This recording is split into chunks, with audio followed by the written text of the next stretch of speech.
Hi everyone, my name is Vidur and I'm a senior systems engineer in Juniper Networks for Mist Wireless.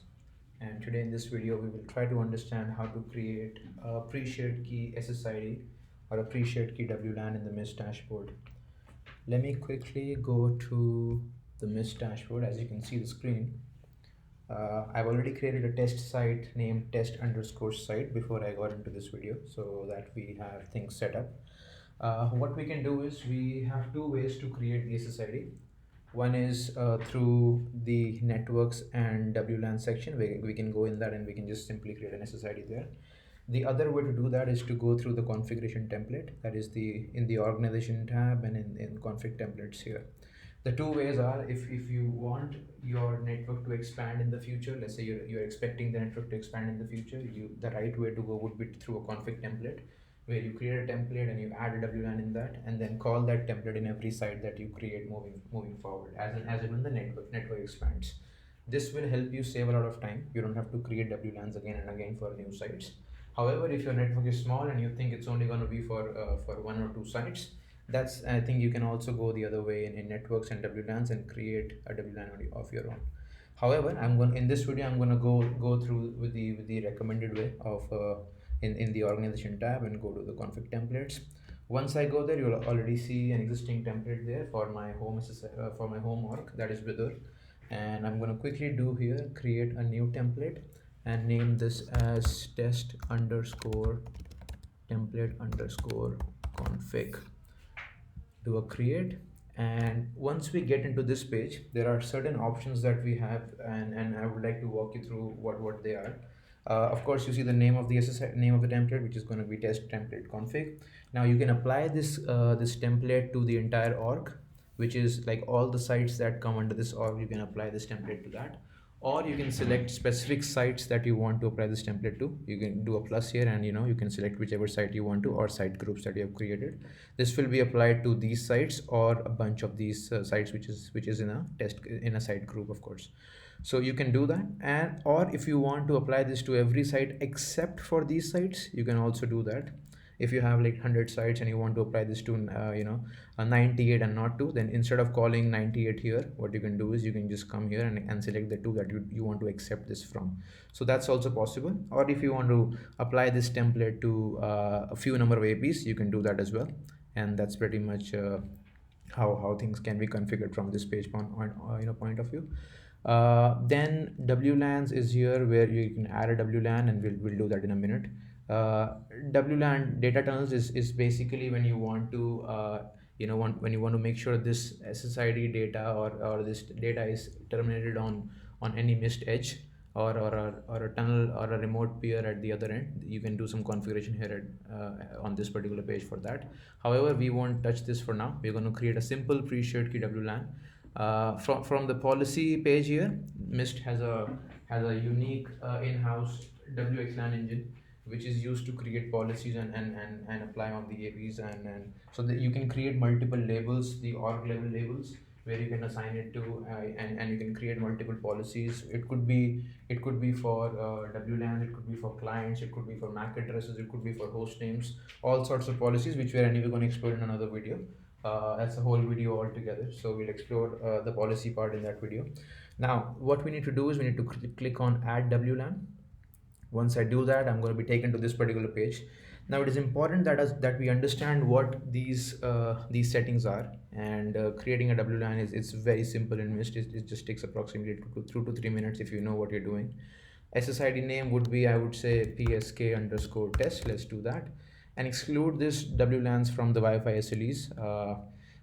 The reason for this is, if you don't want the network SLEs to really see this SSID as a part of them, you can exclude that. The reason is, sometimes when you create a test SSID, when you have an environment which you just use for testing, and there could be issues on that SSID, so you want to exclude that from the network SSIDs, and then you then you do a check here. Otherwise, if you want to create a normal client SSID or a corporate SSID, then yeah, you need to keep this as a part of the Wi-Fi SLEs.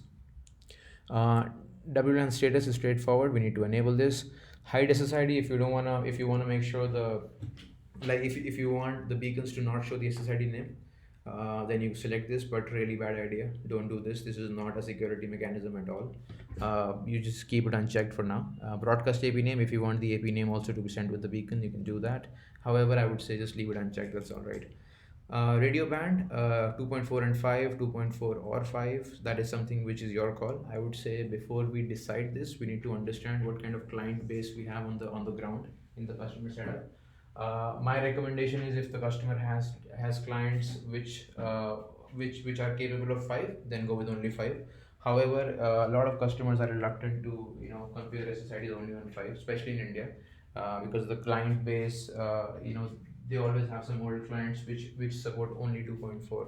So in that scenario, yes, let's go with 2.4 and 5, but this is an important feature called band steering, which will help us a bit.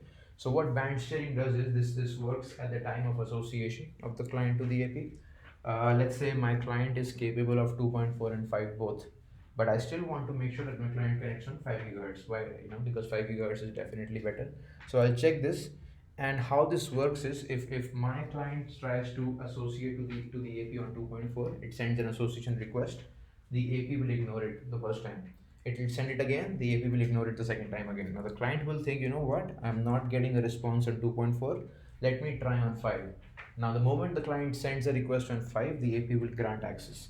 That's how band steering and band steering works, and it only works in the association phase.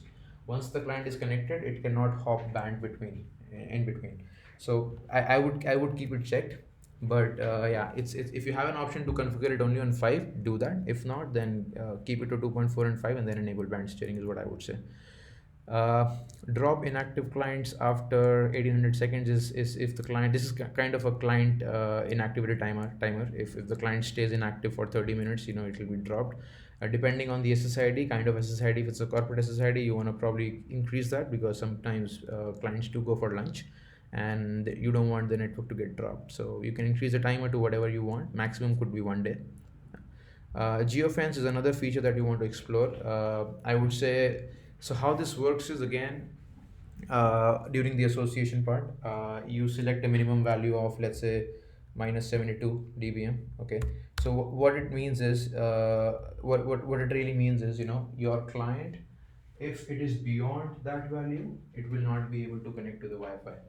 However, if the client is connected to the Wi-Fi and then walks further away from the AP and still is beyond the threshold value, it will still stay connected. The AP will not kick the client off. But during the initial association, if the client is seeing the AP at a value which is worse than minus 72, in that case the client will not be able to connect to the access point. That's how geofencing works, and I would say not really used in a lot of networks, and I would say it's very difficult to understand the threshold value. So discuss with the MIST rep, and of course you need to contact the MIST support team for the right firmware, of course, for this. Data rates is something which you should know. Compatible means, of course, allow all connections. It'll start from 1 to 5.5, 6, 9, 12, 11, 12, 18, 24, 36, 48, and 54. Those are data rates which are supported on ABG and N. ABG, sorry. No legacy means you don't have to go for legacy devices. High densities, of course, I think starts from 18 Mbps. Custom rates, if you want to select that, you can do that. I would say if it's a corporate network or corporate environment, go with high density. You don't want clients to be on lower data rates, which will only cause problems in the network and on the ground with the clients, of course. So HD is what I go with, but depends on if you have a lot of legacy clients or a few legacy clients, go with the compatible data rates. Wi-Fi protocols, Wi-Fi 6 protocol, if you want to enable that on the AP, or if you want to disable that on this SSID, you can do that.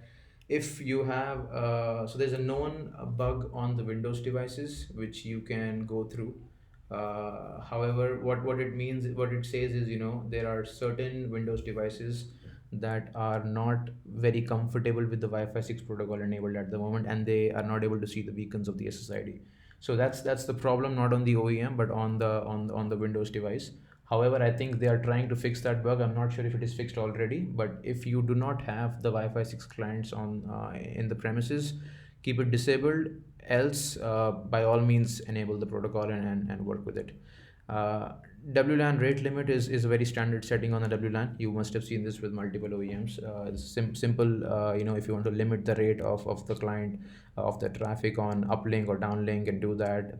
Per client rate limit is also very simple. You can do that, and an application rate limit, if you want to enable that for per application, just keep it enabled, and then you can select select any application that you want, and you're good to go. However, for this session, I'm going to just keep it disabled. Now you can actually apply this access point on all the WLAN on all the APs, or specific APs, or any AP labels that you create, and apply it to that. However, I would keep it to all APs for now.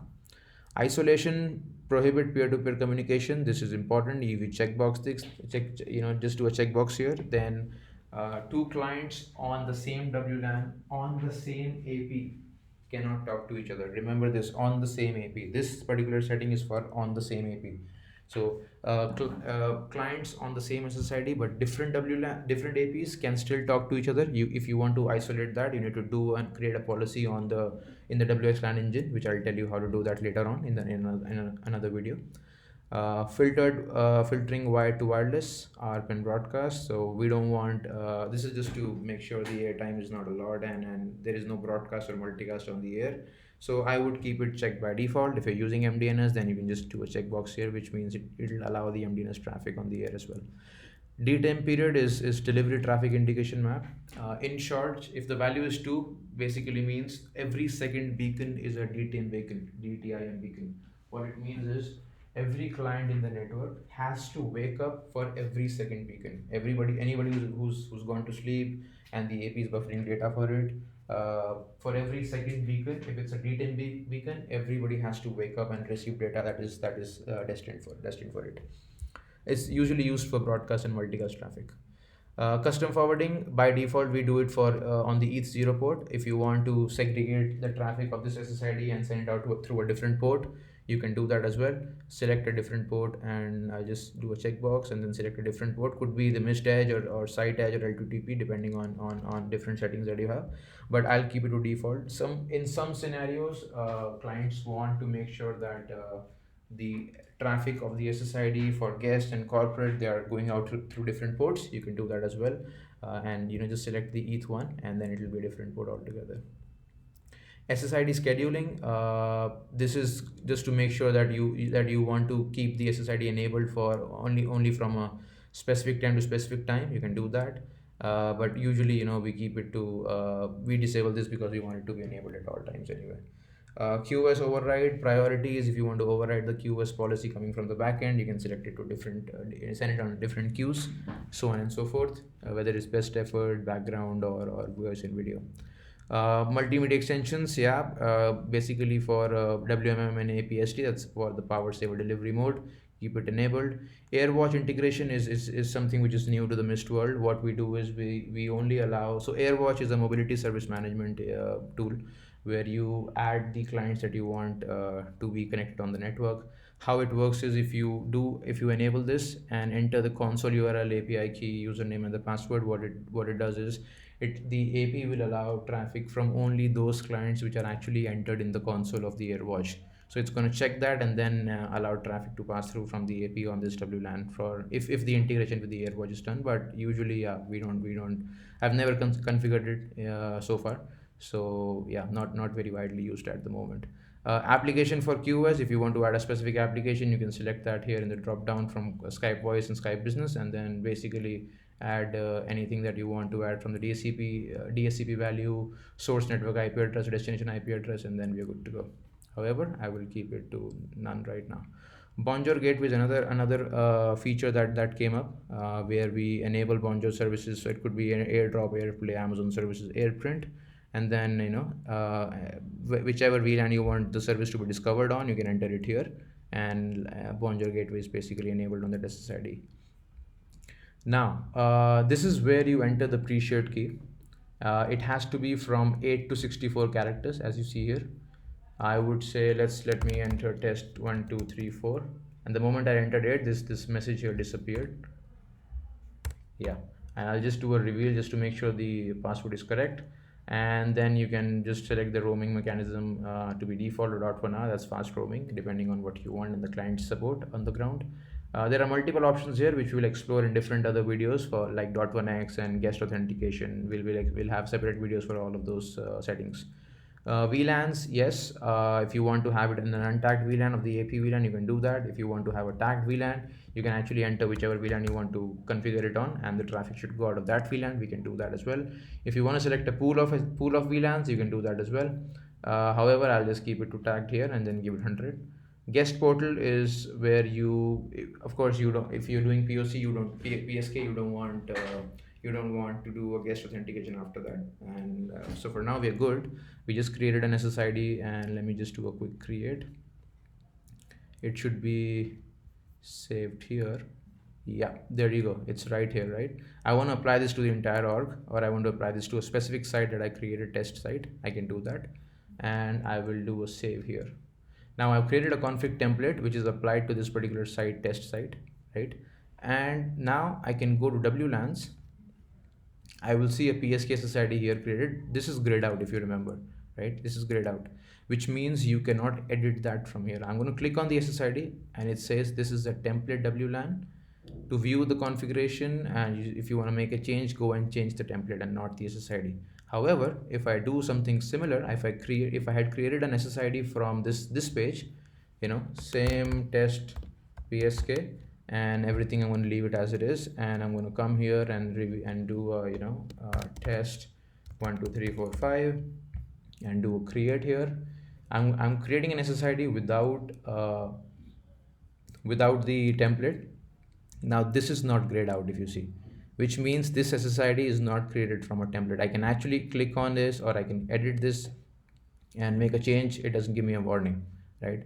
Or I can actually go here and I can do a delete WLAN from here. I can do all sorts of things, but if this SSID is created, the template one, I cannot select that and I cannot delete it from here. I have to go to the config templates here, and then inside the template I need to go and edit it or delete the SSID if I want to.